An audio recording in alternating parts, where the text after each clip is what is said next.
ഇന്ന് പിറന്നാളാണ്. ഇതാണ് എൻ്റെ കൂടെ നിൽക്കണ ഇണക്കിളികൾ. രണ്ടാളും ഒരുപോലുള്ള ഡ്രസ്സൊക്കെ ഇട്ട് നിൽക്കുക.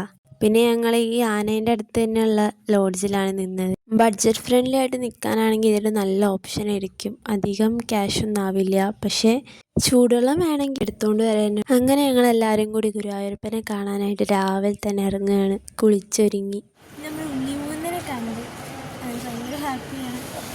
എന്താ ഉണ്ണിമൂന്നനെ ബർത്ത്ഡേൻ്റെ അന്ന് തന്നെ ഉണ്ണിമൂന്നനെ കാണാൻ പറ്റുമെന്ന് വിചാരിക്കുന്നില്ല. അൺഎക്സ്പെക്റ്റഡായിട്ട് കണ്ടതാണ്. ഭയങ്കര ഹാപ്പിയാണ്.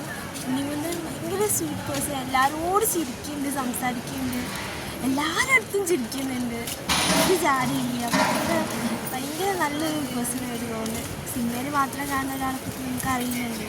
അപ്പം നമുക്ക് ഇങ്ങനെ കാണുമ്പോഴാണ് നമുക്ക് മനസ്സിലാവുന്നത്. ഭയങ്കര സ്വീറ്റ് പേഴ്സണായിട്ട് തോന്നുന്നു. എന്തായാലും ബർത്ത്ഡേയിലാണ് എനിക്ക് കിട്ടിയ ഏറ്റവും വലിയ ഗിഫ്റ്റ് എന്ന് പറയുന്നത് ഉണ്ണിമൂന്നൻ ഇങ്ങനെ കണ്ടതായിരിക്കും. ഭയങ്കര ഹാപ്പിയാണ് ഞാൻ. അപ്പോൾ ഇനി വീഡിയോയിലൊന്നും കാണിച്ചു തരാൻ പറ്റിയില്ല. കാരണം ഗുരുവായൂർ ഫോട്ടോ എടുക്കാൻ പറ്റില്ല. പിന്നെ ക്യാമറയൊന്നും അലോഡല്ല. അതുകൊണ്ട് വീഡിയോയിലൊന്നും ഇപ്പം കാണിക്കാൻ പറ്റിയിട്ടില്ല. പക്ഷെ ഇത് നല്ലൊരു എക്സ്പീരിയൻസ് ആയിരുന്നു. കണ്ടു, സംസാരിച്ച്, ഷൈക്കേണ്ടൊക്കെ കൊടുത്ത് ഭയങ്കര ഹാപ്പിയായി. ഭയങ്കര ഹാപ്പി എന്ന് വെച്ചാൽ ഭയങ്കര ഹാപ്പിയായി. ബർത്ത്ഡേ ആണ്. അതിൻ്റെ കൂടെ എനിക്കിഷ്ടപ്പെട്ട നടനെ കാണാൻ പറ്റി.